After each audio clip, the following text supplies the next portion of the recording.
장 40절, 41절, 42절 같이 보도록 하겠습니다. 다시 요단강 저편 요한이 처음으로 세례 베풀던 곳에 가사 거기 거하시니 많은 사람이 왔다가 말하되 요한은 아무 표적도 행하지 아니하였으나 요한이 이 사람을 가리켜 말한 것은 다 참이라 하더라. 그리하여 거기서 많은 사람이 예수를 믿으니라. 아멘. 자, 어떤 목사님이 일행과 함께 이제 식당에서 점심 식사를 할 때의 일이라고 합니다. 음식이 나와서 이제 동행한 성도들과 함께 감사 기도를 했어요. 근데 기도가 끝나자마자 이 음식을 나르던 이 종업원 한 30대 안팎으로 보이는 아주머니가 느닷없이 질문을 던졌다고 합니다. 정말 하나님은 살아계십니까? 그리고는 계속해서 다시 물었대요. 정말 하나님은 살아계시다고 믿고 있습니까? 이렇게 질문하는 그분의 눈은 원만 섞인, 엉망이 섞인 그러한 애절한 호소가 뒤섞인 그러한 슬픈 빛을 바라고 있었다고 합니다.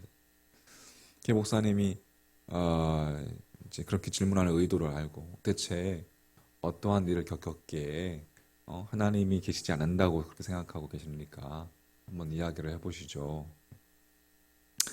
이분이 남편은 어린 세 자녀를 남겨두고 일찍 세상을 떠나고 또 남편이 남겨준 유일한 유산인 집은 이제 가까운 사람에게 사기를 당해서 빼앗겨 버리고 먹고 살기가 너무 어려워서 어쩔 수 없이 한 달 전부터 식당 종업원으로 일하는 중이라고 그렇게 이야기를 했다고 해요.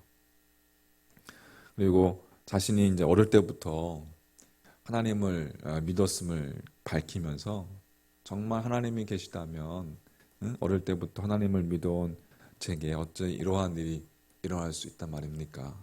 라고 다시 물었다고 합니다. 남편이 빨리 세상을 떠나고 또 살던 집을 빼앗겼다고 해서 물론 뭐 고난이 고통스러운 일이지만 하나님이 계신가? 라고 그렇게 질문하는 그분의 말을 들으면서 대체 그분이 30년 동안 믿었던 것이 무엇인가? 그분에게 있어서 하나님은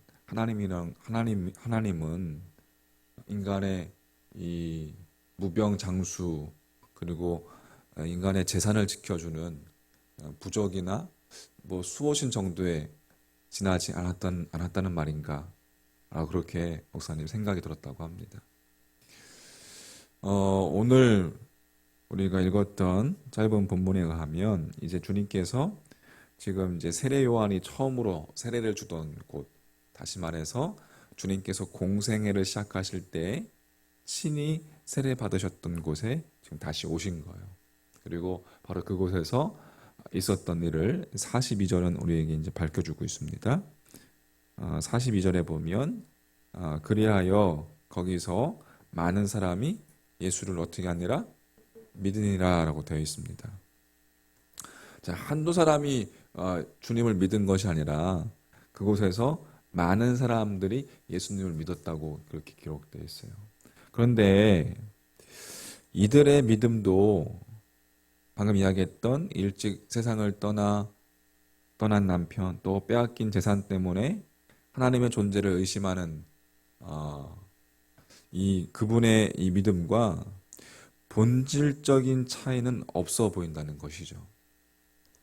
그러니까 본문에서 이 예수님을 믿노라던 그 수많은 사람들, 수많은 백성들 역시 가장 결정적인 순간에는 예수님을 떠나버리고 예수님을 믿기는커녕 오히려 주님을 조롱하고 비웃고 주님께 등을 돌려버리고 말았다는 것이에요. 그러면 이 본문에서 이들이 예수님을 믿었다라는 것은 대체 무엇을 믿었단 말인가? 자, 41절. 많은 사람이 왔다가 말하되 요한은 아무 표적도 행하지 아니하였으나 요한이 이 사람을 가리켜 말한 것은 다 참이라 하더라 기록되어 있습니다. 그러니까 이스라엘 백성들은 지금 그들은 표적 그리고 기적을 매우 좋아했어요. 기적을 베풀 수 없는 선지자의 말은 아예 믿으려 하지 않았어요. 표적을 전혀 행하지 못했던 이 세례 요한의 그 예수님에 대한 그 증언을 유대인이 믿었던 그 이유도 예수님께서 표적을 행하셨기 때문에 그렇습니다. 요 오병이요, 그죠? 보리떡 5개와 물고기 2마리로 수많은 궁중들을 먹이시고 또 막 바다 위를 막 육지처럼 걸으시던 이 표적. 그 표적이 아니었다면 이들은 예수님도 또 예수님에 대한 그 세례 요한의 증언도 믿지 않았을 거예요. 결국 이들이 믿었던 것은 예수님이 아니라 예수님에 의해서 베풀어진 표적. 자신들의 무병장수와 자신들의 소유를 지켜주기에 충분하고도 남음이 있어 보이는 바로 그 표적을 보고 주님을 믿었다는 것이죠.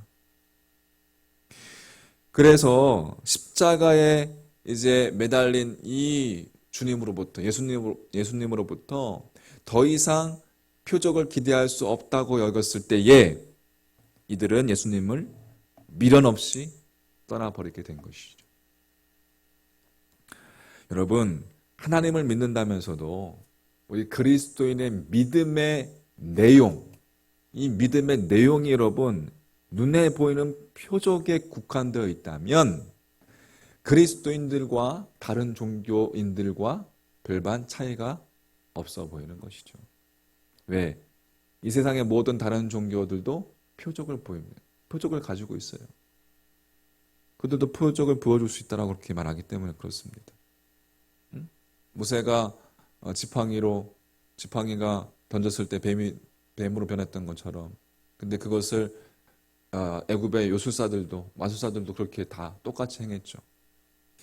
여러분, 그렇다면 이 표적만을 믿고 따라다니는 자들과 하나님을 믿는 정말 그리스도인들 사이에 반드시 여러분 있어야 할 차이가 무엇일까? 여러분, 기독교는 주님께서 행하던 이 표적, 그거 자체를 믿음의 내용으로 삼지 않습니다. 여러분, 우리가 무엇을 믿는지 믿음의 대상도 중요하고 또 무슨 내용을 믿는지 믿음의 내용도 그래서 중요한 거예요. 우리가 우리가 오늘 새벽 기도를 시작하면서 고백한 사도신경, 우리가 매일매일 고백하는 사도신경 이렇게 어떻게 시작합니까? 전능하사 천지를 만드신 하나님 아버지를 내가 믿사오며 그 외아들 우리 주 예수 그리스도를 믿사오니 이는 성령으로 잉태하사 동정녀 마리아에게 나시고 되어 있죠. 우리가 하나님 아버지께서 천지를 창조하신 것으로부터 독생자 예수 그리스도께서 성령의 능력으로 동정녀의 몸에서 태어나신 것, 그렇게 믿는다고 우리가 고백했어요. 그러면 그 다음에 이어지는 내용들이 뭘까요? 그 다음에는 예수님의 생애에 대한 고백이 나와야 되지 않겠어요? 예를 들어서 예수님께서 공생의 기간에 문둥병자를 낫게 하시고 막 안진뱅이를 막 일으키시고 귀신 들린 자를 막 귀신을 내쫓으시고 막 죽은 자를 살리셨으니 이런 걸 믿는다는 그러한 내용들이 우리의 고백 가운데 이어져야 될 거예요. 근데 사도신경은 그와 같은 내용에 대해서는 한 절도 이야기하지 않습니다. 침묵하고 있습니다. 그리고 어떻게 이어지고 있습니까? 본디오 빌라도에게 고난을 받으사 십자가에 못 박혀 죽으시고 장사한 지 사흘 만에 죽은 자 가운데서 다시 살아나시며 하늘에 오르사 전능하신 하나님 우편에 앉아 계시다. 사도신경의 핵심, 즉 우리 신앙의 내용의 핵심은 예수님께서 나의 죄를 대신 지시고 십자가에 못 박히시고 돌아가셨다는 것이, 그게 여러분 핵심이에요. 그러나 그 죽음에만 머물지 아니하시고 사흘 만에 부활하셨다는 것. 바로 거기에 있는 거예요. 그게 우리의 영원한 표적이에요.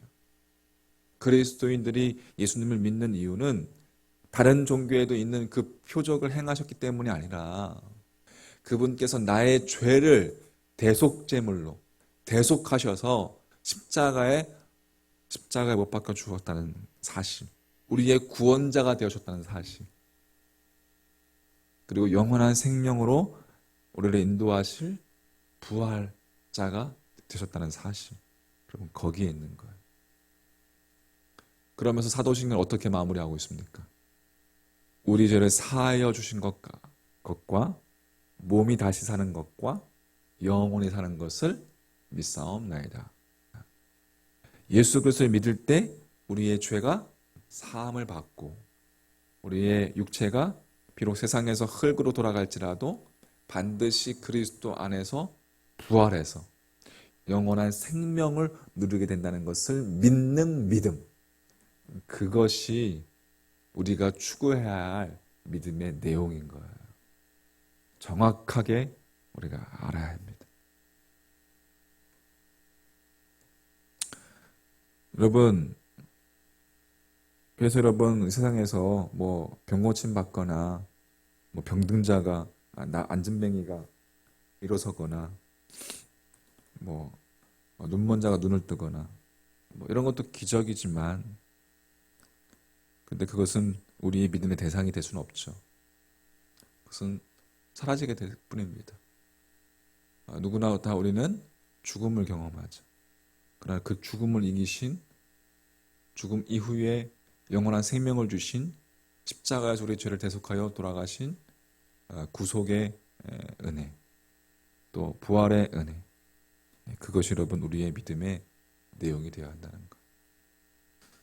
자, 정리합니다. 우리의 욕망을 위한 표적을 우상으로 삼는 믿음으로는 결코 죽음의 강을 건널 수 없습니다. 그거는 믿음의 내용이 될 수 없어요. 표적 그 자체는 우리에게 영원한 생명과 천국을 주지 못합니다. 우리를 진리의 사람으로 또 영원한 생명을 주시는 것은 하나님의 독생인 자이신 예수 그리스도께서 나의 주를 대신하여 죽으시고 부활하신 구원자가 되시기 때문에 그것을 우리가 믿고 그분을 따라가는 자가 될 때 영원한 생명이 우리들 가운데 주어지는 것이죠. 이게 바른 믿음이고 그런 믿음을 가진 자의 삶 속에 천국과 영원한 생명의 능력이 임하게 될 줄 믿습니다.